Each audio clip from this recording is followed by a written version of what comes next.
আমার পিচ্চি দেবর মাত্র ক্লাস 5-এ পড়ে। বয়স অনেক কম। কিন্তু অবাক করা বিষয় হলো এই বয়সে সে 2টা মেয়ের সাথে প্রেম করে ঘুরে বেড়ায়। আমি তাকে অনেক স্নেহ করতাম এবং প্রতিদিন তাগিদ করে স্কুলে পাঠাতাম। সে যেন লেখাপড়া করে বড় কিছু হতে পারে। তাই আমি তাকে নিষেধ দিয়েছি যে এই বয়সে এসব করা চলবে না। পিচ্চি দেবর তখন বলল, তাহলে ভাবি তুমি আমার ভালোবাসার মানুষ হবে। আমি যা চাই তা দিবে। আমি পিচ্চি ছেলের কথা শুনে ভাবলাম তাকে অন্তত মেয়েদের কাছ থেকে বিরত রাখার জন্য তার সাথে আমার ভালোবাসার অভিনয় করতে হবে। তার চাওয়া পাওয়া আমারই পূরণ করতে হবে। আমি ভেবেছিলাম তার বয়স কম, সে আর কি করতে পারবে। কিন্তু এই ধারণা আমার ভুল ছিল। একদিন রাতে সে আমার সাথে। ভাবতেই পারছি না এত বড় কি করে হয়। বাকিটা গল্পতে শোনাচ্ছি। বাসায় ঢুকার সময় বাজারের ব্যাগ থেকে একটা পারফিউম বের করে ভাবির সামনে হাঁটু গেড়ে বসে বললাম, রমণী, তোমার জন্য হাজার মানুষের ভিড়ে ঠেলাঠেলি করে মানুষের বিশ্রী ঘামের গন্ধ সহ্য করে নিয়ে আসলাম এই সুগন্ধবিহীন পারফিউম। তুমি এটা হাতে নিয়ে ধন্য করো আমায়। ভাবি তখন রান্নাঘরে রান্না করছিল। গরম কুন্তিটা হাতে নিয়ে আমায় বলল, 9:30 বেজে গেছে। তাড়াতাড়ি ফ্রেশ হয়ে স্কুলে যা বলছি। আমি মুচকি হেসে ভাবিকে বললাম, আজ তো স্কুলে ক্লাস হবে না। শুধু শুধু গিয়ে লাভ কি? ভাবি রেগে গিয়ে বলল, ক্লাস না হলেও তুই স্কুলে যাবি। কয়েকদিন পর এসএসসি পরীক্ষা, সেই খেয়াল আছে? আর স্কুলে না গিয়ে তুই যদি অন্য কোথাও যাস তাহলে কিন্তু খবর আছে। আমি কিন্তু স্কুলে ফোন দিয়ে খবর নিব। স্কুলের পড়া শিখা হয়নি, তাই ভেবেছিলাম স্কুলে যাব না। কিন্তু ভাবি যেভাবে রেগে আছে, না গেলে আমার খবর আছে। তাই বাধ্য হয়ে স্কুলে গেলাম। স্কুল থেকে বাসায় আসতে আসতে বিকাল হয়ে গেল। ভাবি আমার কাছে এসে বলল, তুই টিফিনে খেতে এলি না কেন? স্কুলের পাশেই তো বাসা।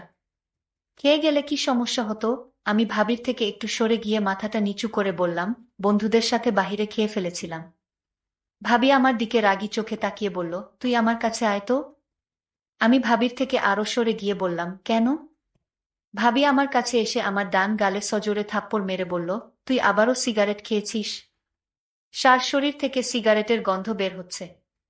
তুই না আমায় কথা দিয়েছিলি আর কখনো সিগারেট খাবি না? আমি কিছু না বলে মাথাটা নিচু করে দাঁড়িয়ে রইলাম।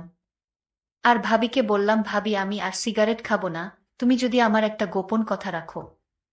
তুই ক্লাস 5-এ পড়িস। তোর আবার কিসের গোপন কথা আমার সাথে? ভাবি, আমি ছোট হলে কি হবে? এখনো আমার পিছনে 2টা মাইয়া গুড়গুড় করে। আমি তার কথা শুনে আশ্চর্য হলাম। বলে কি, এই পিচ্চি ছেলে, তোর এসব করার বয়স হয়নি। তুই তোর এই কথা মুখে বলতে একটু আটকালো না। আমি বললাম, ভাবি তুমি যদি আমার গোপন কথা না রাখো তাহলে আমি কিন্তু মেয়েদের সাথে প্রেমে জড়িয়ে পড়ব।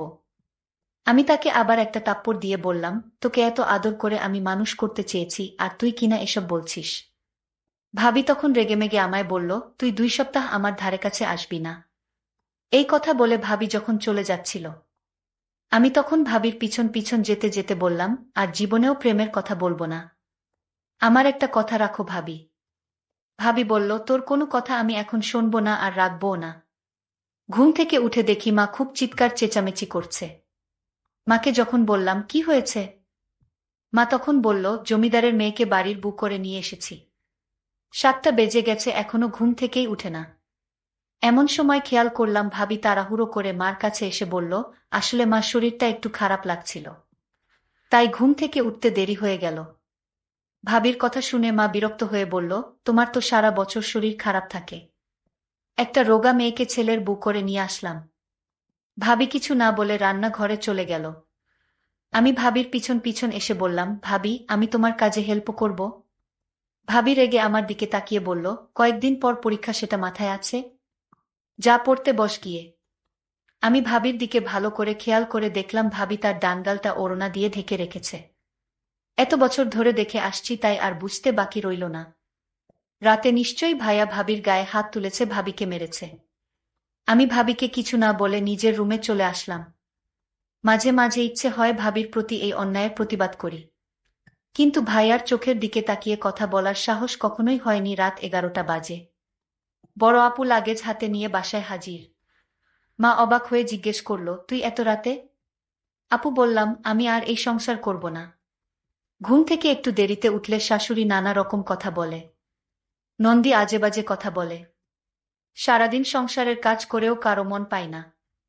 এমনকি মাঝে মাঝে রাতুলও আমার স্বামী আমার গায়ে হাত তুলে। আপুর কথা শুনে ভাইয়া রেগেমেগে বলল, কি? তোর স্বামী তোকে মারধর করে? এই রাতুলকে আমি মামলা দিয়ে জেলের ভাত খাইয়ে ছাড়ব। মা কাঁদতে কাঁদতে বলল, তুই কি কাজের মেয়ে নাকি যে তোর এত কাজ করতে হবে? শাশুড়ি হয়েছে দেখে মাথায় উঠে গেছে নাকি? তোকে কিছু বললে তুই কিছু বলতে পারিস না? আর নন্দী যখন আজেবাজে কথা বলে তখন গালে থাপ্পড় মারতে পারতি না? ভাবি তখন বড় আপুকে বলল, সংসারে এইরকম টুকটাক ঝামেলা হবেই, তাই বলে সংসার ছেড়ে চলে আসা কিন্তু ঠিক হয়নি। ভাবির কথা শুনে ভাইয়া সবার সামনে ভাবিকে থাপ্পড় মেরে বলল, এত বেশি বুঝো কেন? আমার বোনের বোনকে মারধর করবে আর ও এটা মেনে নিয়ে সংসার করবে? এমন সংসারে লাথি মেরে অনেক আগেই চলে আসা উচিত ছিল। এতক্ষণ সবার কথা শুনছিলাম, কিন্তু এখন আর চুপ করে থাকতে পারলাম না। যে ভাইয়ের চোখের দিকে তাকিয়ে কখনো কথা বলিনি, সেই ভাইয়ের চোখের দিকে তাকিয়ে বললাম, কেন পারবে না? ভাবি তো ঠিকই পারছে। আপুকে মেরেছে বলেছে দেখে তুমি দুলাভাইয়ের নামে মামলা দিবে? তুমিও তো ভাবিকে মারধর করো, তাহলে তোমার নামে কি মামলা দেওয়া উচিত? মার দিকে তাকিয়ে বললাম, নিজের বেলা 16 আনা আনা আর পরের বেলা 4 আনাও না। ভাবি যদি কোনোদিন একটু দেরি করে ঘুম থেকে উঠেছে তাহলে তুমি তাকে যা তা বলেছ। সারাদিন কাজ করেও ভাবি তোমায় মন পায়নি।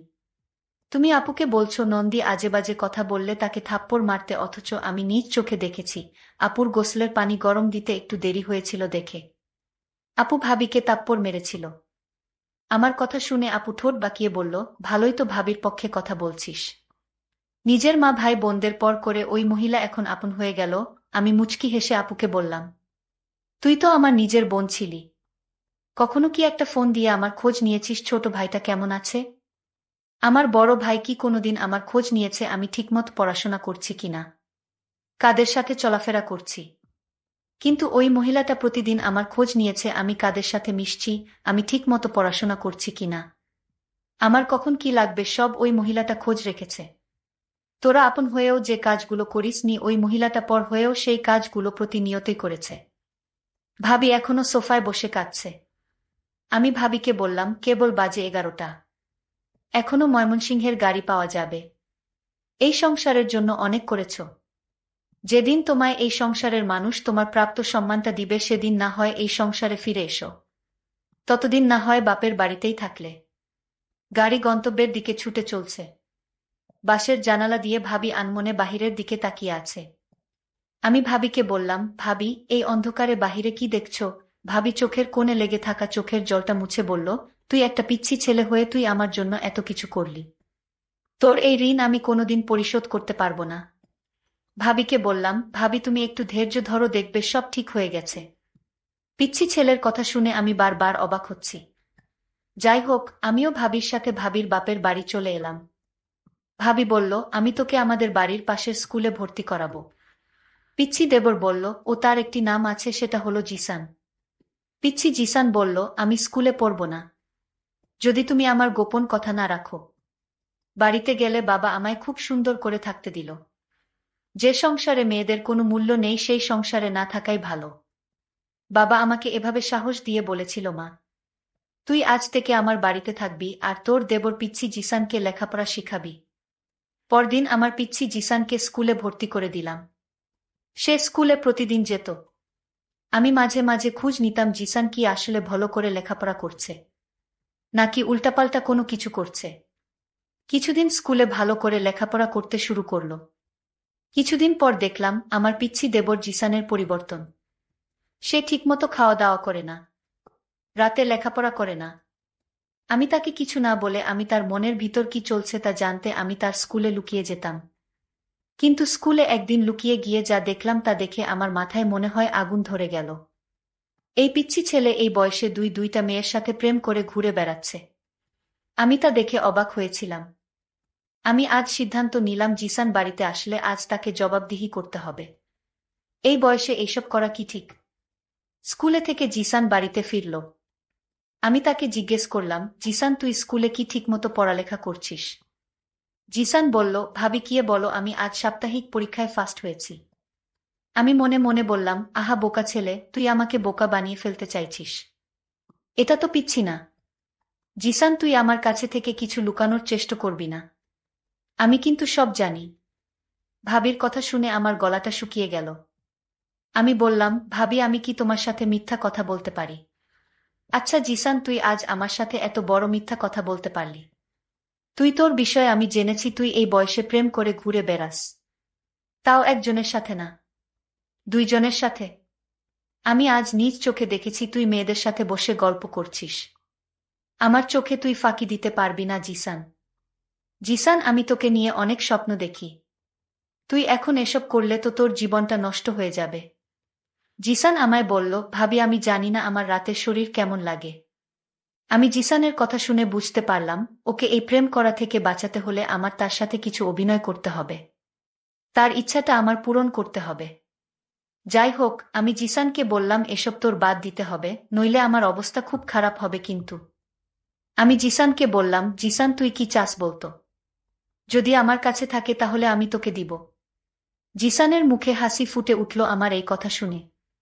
ভাবি, তুমি যদি আমার মনের আশা পূরণ করো তাহলে আমি সব বাজে কাজ থেকে বের হয়ে আসব। আমি জিসানকে বলেছিলাম, জিসান, কি তোর ইচ্ছা আমার কাছে বলতে পারিস? জিসান তখন আমার কথা শুনে শরম পেল। ভাবি, তুমি সত্যি আমার ইচ্ছা পূরণ করবে? আমি জিসানকে বললাম, তাহলে কি তোর মনে হয় আমি মিথ্যা কথা বলছি? জিসান বলল, ঠিক আছে ভাবি, রাতে বলবো। রাতে জিসান খাওয়া দাওয়া শেষ করে আমার রুমে এসে বলল, ভাবি, আজ আমি তোমার রুমে ঘুমাবো। আমার একা একা ঘুমাতে ভয় লাগে। তোমাদের বাসাটা অনেক বড়। আমি জিসানকে বললাম, জিসান, তুই তো ছোট মানুষ, তুই কি আমার চাহিদাটা কি বুঝবে? জিসান বলল, ভাবি, আমি এতদিন যে একটা গোপন কথা বলবো সেটা আজ তোমায় বলবো। ভাবি বলল, তোর গোপন কথা কি, এটা আমি জানি। আমি ভাবিকে বললাম, ভাবি, তুমি জানবে কি করে আমার মনের কথা? ভাবি বলল, দেখ, আমি 2টা বছর তোকে লালন পালন করেছি, আর তোর মন কি চায় সেটা আমি বুঝবো না। তাহলে কে বুঝবে? আমি ভাবিকে বললাম, ভাবি, তাহলে বলো আমার মন কি চায়। ভাবি তখন বলল, তোর মন সবসময় আমাকে নিয়ে ভাবে। তুই রাতে আমাকে নিয়ে স্বপ্ন দেখিস। তুই আমাকে চাস, তাই না? জিসান তখন অবাক হয়ে গেল। আর মনে মনে চিন্তা করতে লাগলো, ভাবি আমার মনের খবর কি করে জানে? যাই হোক, ভাবি তখন বলল, তুই তো পিচ্ছি একটা ছেলে, তুই কি আমার অভাব দূর করতে পারবে? আরে ভাবি, তুমি একটা সুযোগ দিয়ে দেখ না। আমি কি করতে পারি? জিসানের মুখে এই কথা শোনার পর মনে মনে চিন্তা করলাম, পিচ্ছি একটা পোলা, সে আমার ছেলের বয়সী, সে কি না বলে তাকে একটা সুযোগ দিব। কিন্তু আমি সিদ্ধান্ত নিলাম, জিসানকে খারাপ কাজ থেকে বাঁচাতে হলে তার সাথে আমার ভালোবাসার অভিনয় করতে হবে। আমি জিসানকে বললাম, আমি যদি তোর মনের সকল ইচ্ছা পূরণ করি তাহলে তুই কি ভালো করে লেখাপড়া করবি? জিসান বলল, ভাবি, তুমি একটা সুযোগ দাও, পরে দেখো। আমি পরীক্ষায় ভালো রেজাল্ট করব। তারপর আমার মনের ভিতর বিভিন্ন রকমের চিন্তা ঘুরপাক খাচ্ছিল। এটা কি ঠিক হবে? আমি তো খারাপ কিছু করছি না। আমি বরং জিসানকে মেয়েদের কাছ থেকে দূরে রাখার জন্য আমি তার সাথে অভিনয় করে যাচ্ছি। আমি জিসানকে বললাম, জিসান, আজ তোর মনের ইচ্ছা পূরণ করব। তুই আজ রাতে আমার কাছে যা চাইবি তাই পাবি। ঠিক তখনই জিসানের বাবা ফোন করে বলল, বৌমা, তোমার শাশুড়ি খুব অসুস্থ, তুমি তোমার শাশুড়ি মাকে ক্ষমা করে দাও। আর তুমি তাড়াতাড়ি বাড়িতে ফিরে এসো। আমার স্বামীও আমাকে নিতে আসলো। আমার স্বামী আমার কাছে ক্ষমা চাইল। আমি তাকে ক্ষমা করে দিলাম এবং আবার আমার স্বামীর বাড়িতে চলে আসলাম। এইদিকে জিসান বলল, ভাবি, আমার মা অসুস্থ ছিল তাই আর হলো না। আজ কিন্তু কোনো বাধা আমি মানব না। ভাবি বলল, তোর ভাই কাল শহরে চলে যাবে। তারপর দেখা যাবে। বন্ধুরা, নেটওয়ার্কের সমস্যার জন্য সম্পূর্ণ গল্পটি শেষ করতে পারলাম না। পরের পার্ট আগামীকাল দেওয়া হবে। সেই পর্যন্ত সবাই ভালো থাকবেন, ধন্যবাদ।